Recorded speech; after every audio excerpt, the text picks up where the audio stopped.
It is Jules and Jim. This is Jules. I am Jim. And today we are going to talk about the LeTigre reunion happening this year. And I'm so pumped up. I got tickets for 2 cities. How about you? I have no tickets, but I have to be there. I belong there. You could probably just make a phone call. That's probably why I didn't buy any tickets. I feel like you could be in LeTigre. I could open for them, maybe.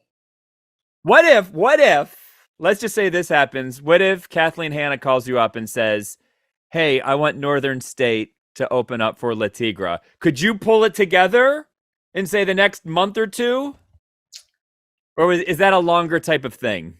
We probably could, but only because now I can DJ. Whereas like when we were in the bands, like we had to find like a band, but now it's like I could just mix the tracks. But would you rap behind the turntables? I don't know. I mean, this is what would have to happen in like the meeting. Maybe we could get Northern State to come on Jules and Jim, and you could ask us these types of questions, and you could get like a group consensus. Okay.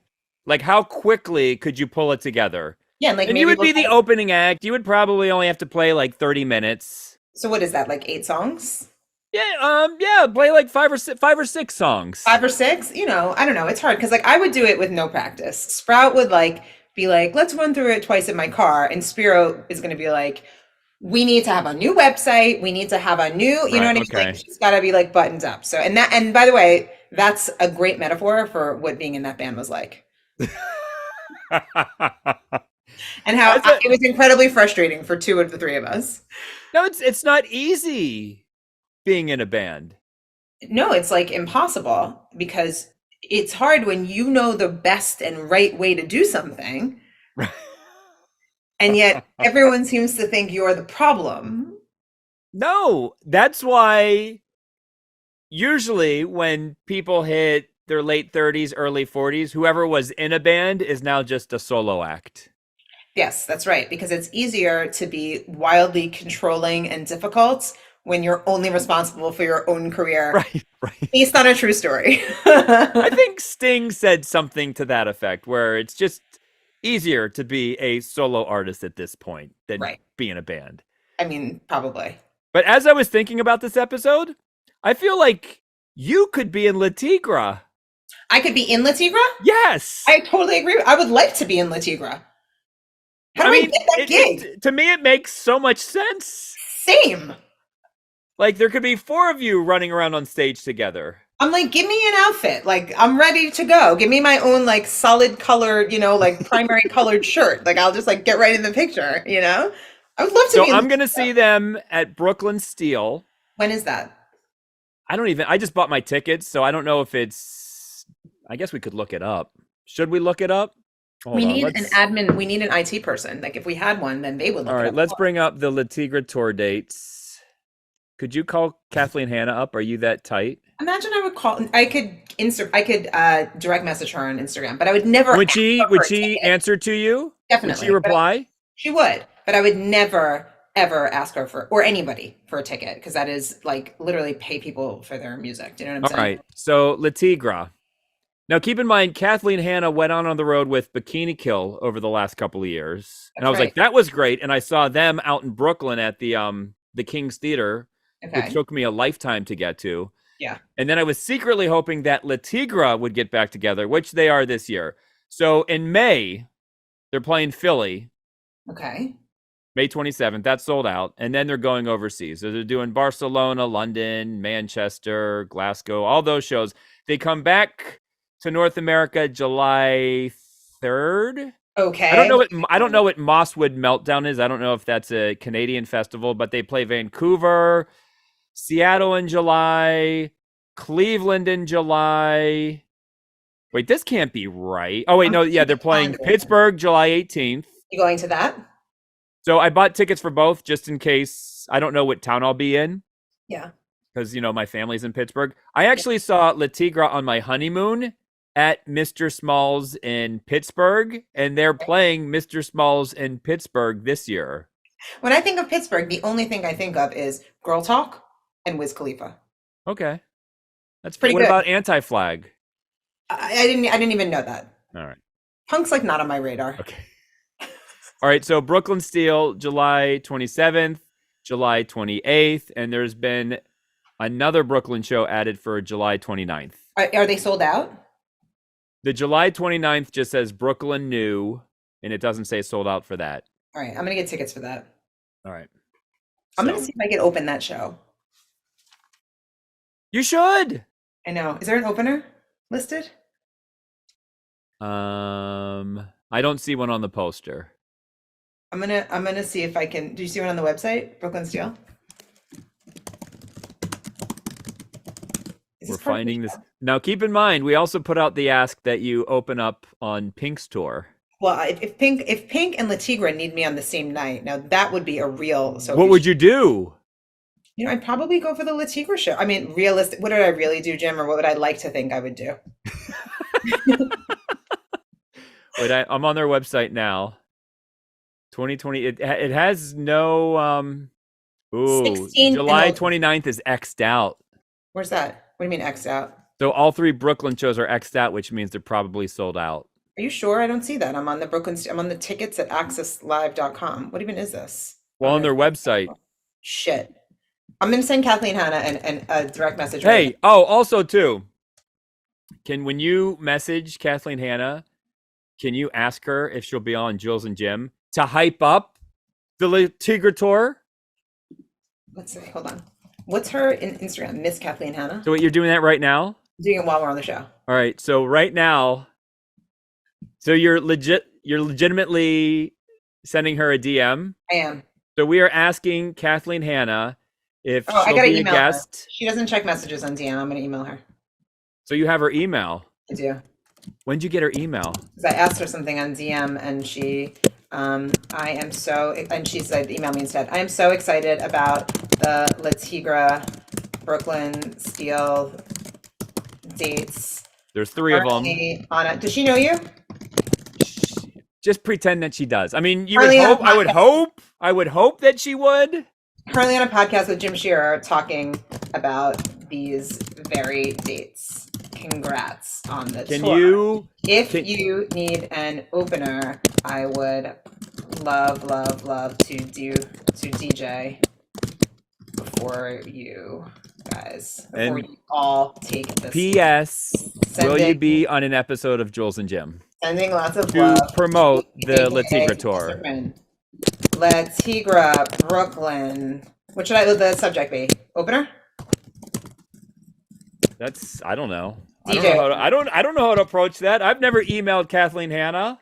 Hi, Kathleen. Brooklyn dates! Exclamation point. That's it. Boom! That's nice. That's nice. Now, did you even proofread that? No, it was fine. I like how the cooler you are, the less worried you have to be about proofreading things or capitalizing things or spelling things right. She has a point. Because if I sent that email, it would take me 3 hours.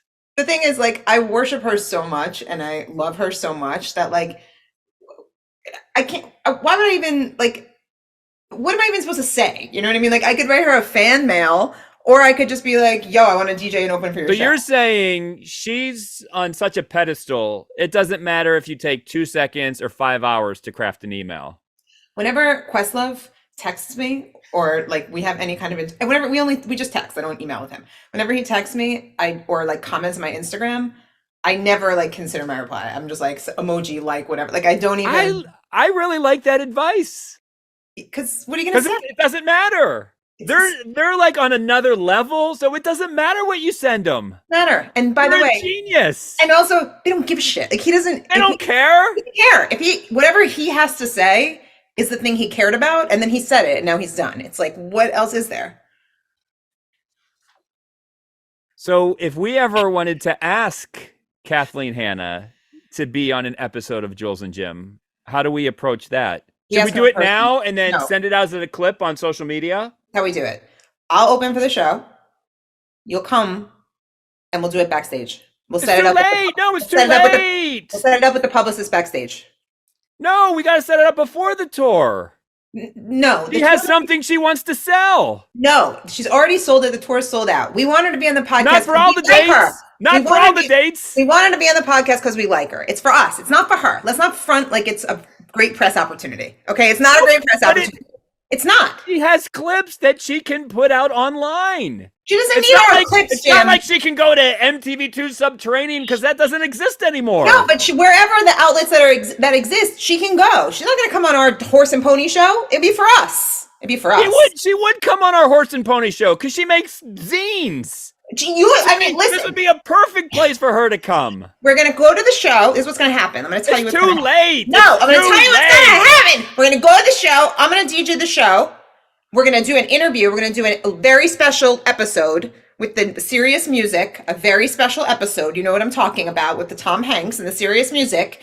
And we're going to do a very special episode backstage. And I don't want to bring my computer to Brooklyn. Your computer you're going to bring the computer. You're going to bring the beauty camera. And we're going to do the whole thing. Yes, that's what's going to happen. We're going to Zoom her in California. That's how we're going to do it. Listen, I feel like the email's out. It's up to the universe. It's going to decide. So what if I reach out to Kathleen Hanna and ask her to be on the show? And then she's on the show, and then you say, hey, Kathleen, you need an opener for Brooklyn? You know what, Julie, I do. And then you get the opening gig. What I've learned is this. As a person who has like a radio show, right, which you've been on several times. I've been on, yeah. Yes, and it's how we got here. It led us directly here.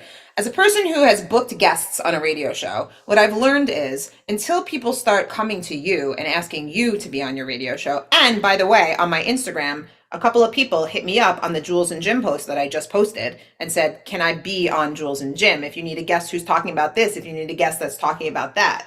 Okay? Wow. When that shit starts happening, like Tim Ferriss and what's his face on the Spotify, they're not asking people to be guests on their podcast. People are pitching them. So until people are pitching you, when you ask for a guest to come on your show, it's for you. It's not for them. Don't pretend it's for them. It's for us. Keep in mind, we only have 2 months left. What's we're gonna shut down operations in June. By July, it's gonna be too late. If I book this LeTigre gig, it's gonna keep this shop open for a whole nother month. I'll see.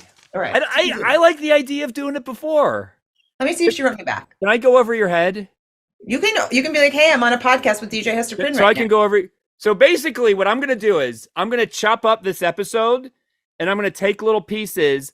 I'm going to put it on social media. I'm going to tag Kathleen Hanna, asking her if she'll be on Jules and Jim to promote LeTigre's upcoming tour. Listen, I support you. Okay. I think you can cut this up however you can tell whatever kind of story you want in the editing. Okay. Like a reality show. And tag her and all. She can see we're talking. By the way, she doesn't need to come on the show because the whole episode is about her anyway. She might misinterpret this episode. What do you mean? Because we're kind of saying she's wrong. Wrong for? Well, we should get into the episode, and I think this is the episode. No, but we have to get into the topic. I think we just did. I think the topic. You want to scrap the topic? I think the topic that we just did is a better topic. But I think that discussion is over now. So is the podcast? Are we over now? Are we done? I'm afraid that the F.Y.R. topic is a little bit of is a little bit haterade-ish. I don't think so. Can I just explain it? Mm-hmm. And then if it flops, and I'll say, you know what, Hesta, you were right. We should have just ended there. All right, let's concentrate and try to wrap this up in 10 minutes. Okay. Because we could talk forever. I mean, it would be dangerous if they gave us 3 hours. That's right. Because then we would want to go 6. But fun. And it'd be fun. It would be fun. And hopefully lucrative. Right. We have a number in mind.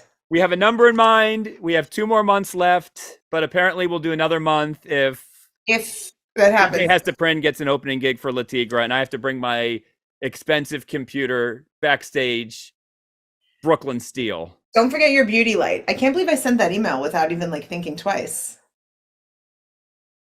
Well, that's what I said. Should I? No, you were so cool. You're like, they don't care. And now you're like backpedaling. You're backpedaling. Maybe I shouldn't have asked her. But I don't need that gig. It's not like it's a money gig. I want to do it. You want to do it. Yeah, of course I do. I love All that. All right. So here's what I had in mind for today's episode.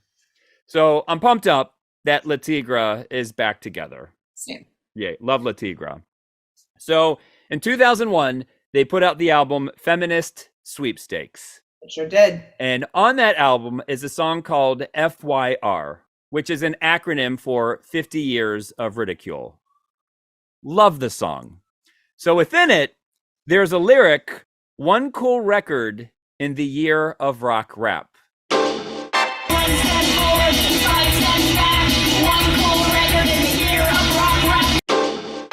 So me, being Jim Shear, however many years ago, I look into the lyric and I'm like, rock rap, yeah, Kathleen probably means 1999. So, and I thought she meant one cool rock rap record.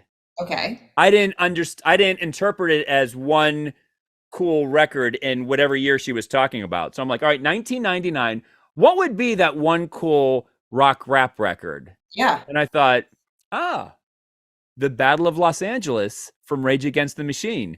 That's what she's talking about. Do you think so?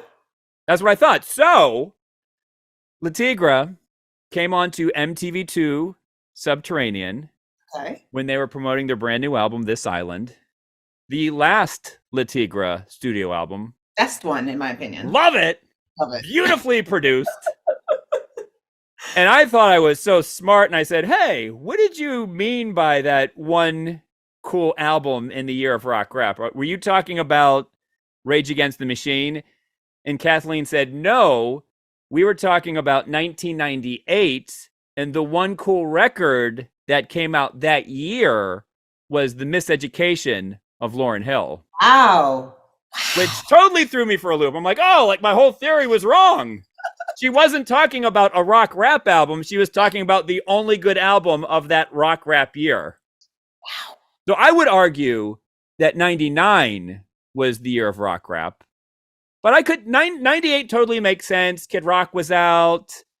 Limp Bizkit was working on their second album. Korn, I think, put out Follow the Leader in 98 or either 97, sometime around there. So it makes sense that she called that the year of rock rap.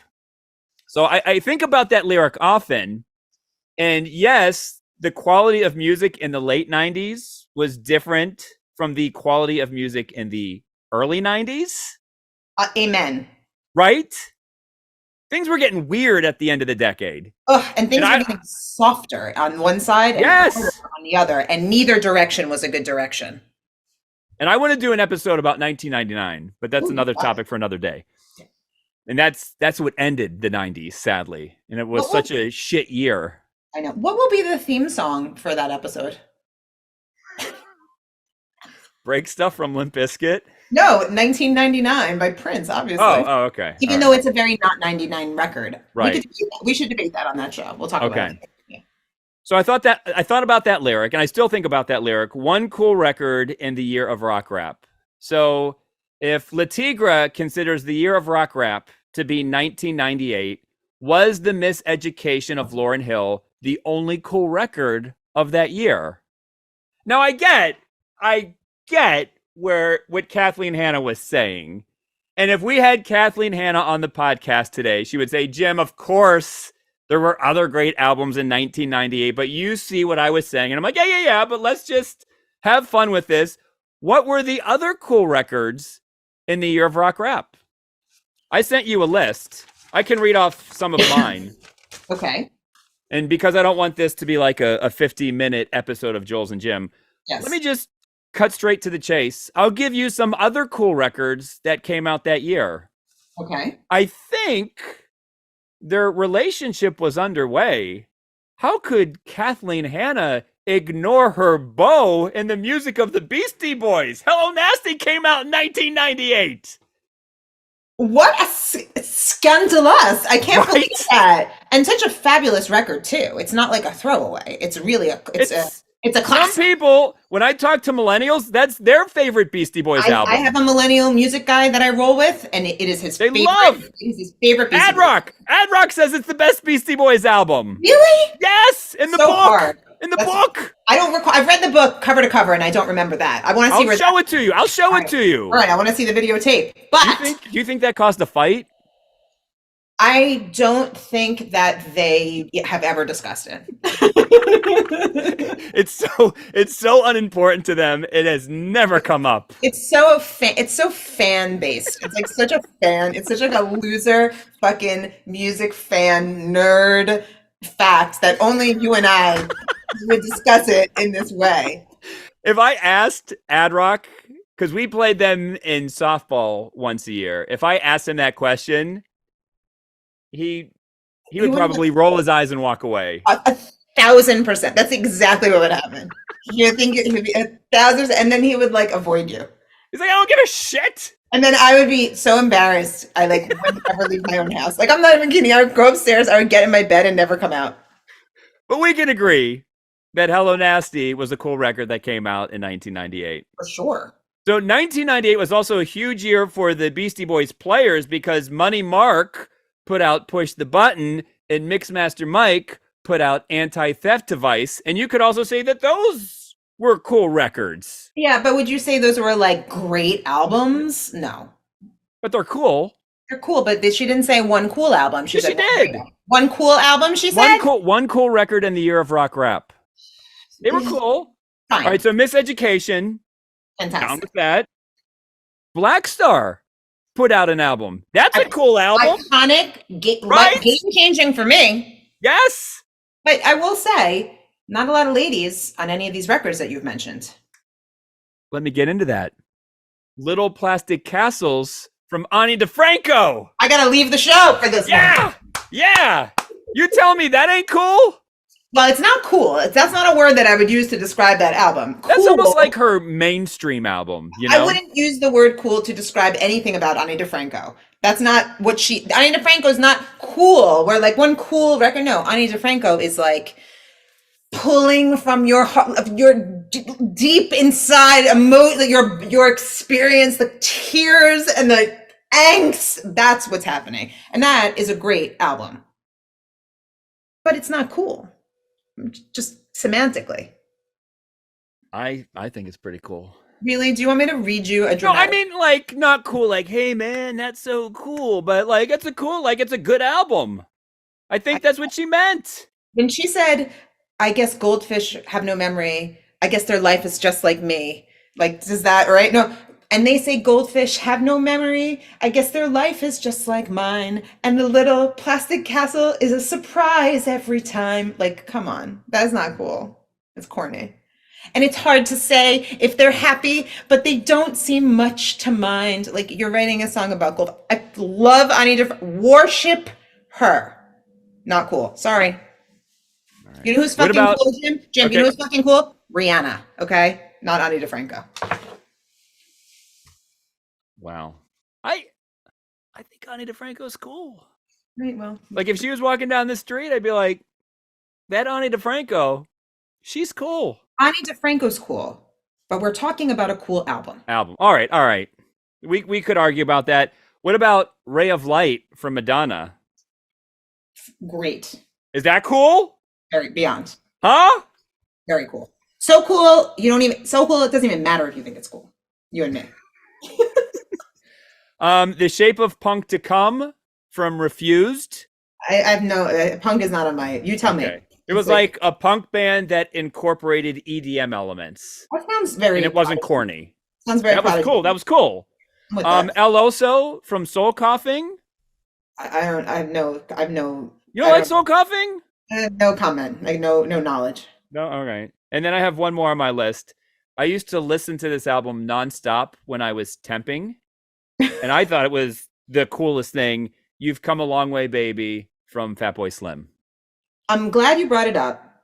Not because I'm a huge fan of it, although I like it, but I'm not like an expert. Because when you talk about 1998 and you talk about cool records, I immediately think UK. I don't think America. I think about what was going on over there. I think about records from bands like The Verve or Catherine Wheel or Placebo or Lodger or like all these, like Manic Street Preachers. What were they doing? Like, or maybe even dance, sort of like garage dance records. That's what was cool in 1998. So I don't know if Kathleen was talking about regionally or internationally. Yeah, but she's saying Lauryn Hill's album was the only cool album of that year. It sounds like hyperbole a little bit. You want nothing to do with this topic. I feel like this is like I'm a very religious person and you're asking me to like dissect like the Bible and then diss it.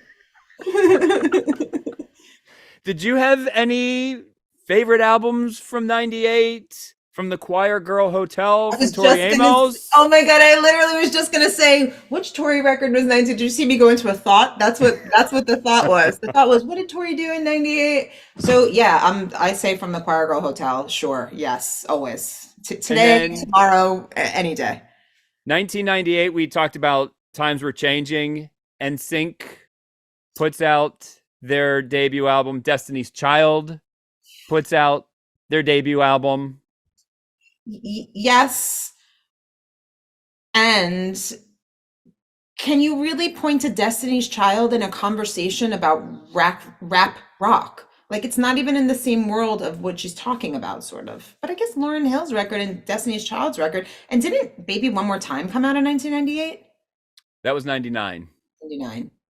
99. Where is Bush in this? Bush. Razorblade Suitcase, 1997? 6 or 7? 6 or 7. 96 is a very. And then they put what, like the Chemicals Between Us? That was later. Chemicals Between Us. That was like 98, 99. That might have been 98. Really? I don't know that single. Yeah, I think that was 98. The coolest work. What year was Urban Hymns? 97? From The Verve, 97. I think that 98. Was before. I don't know. Let's see that. Let's see. What else? Urban Hymns is. Did you like Celebrity Skin from Hole? 97 is Urban Hymns. How are you going to walk me down a road?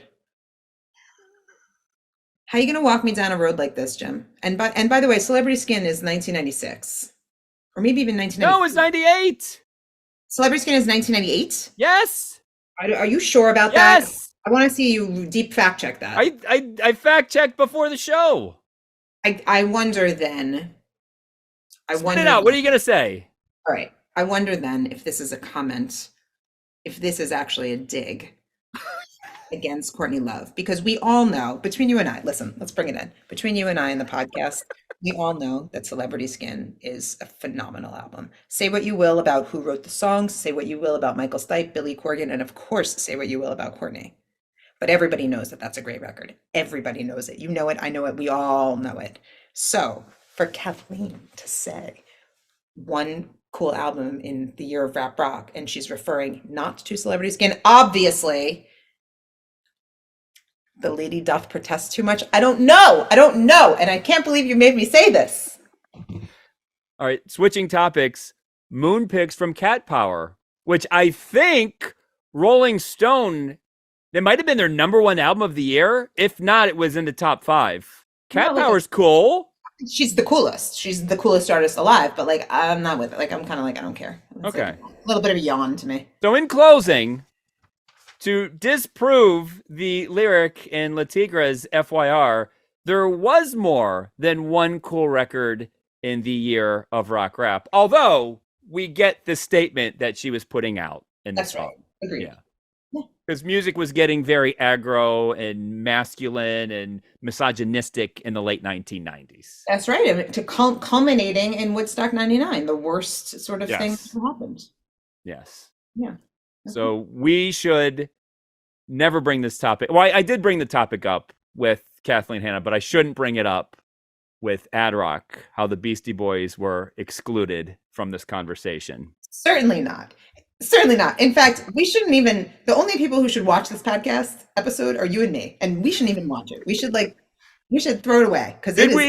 Did we burn a bridge by recording this podcast? I'm scared. I literally asked this woman for a job 3 minutes ago, and then I like railed on a comment she made in, 20 years ago.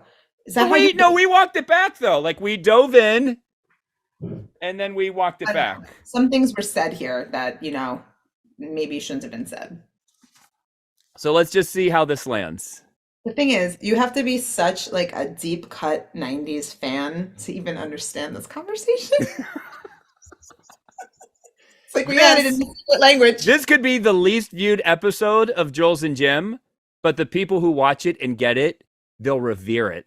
That's right. This is like the episode, like if you're a real fan of the podcast, Yeah. you get this one. Yes. Yeah. All right. Yeah. So for Jules, aka DJ Has to Prin, my name is Jim, and we will see Yins later.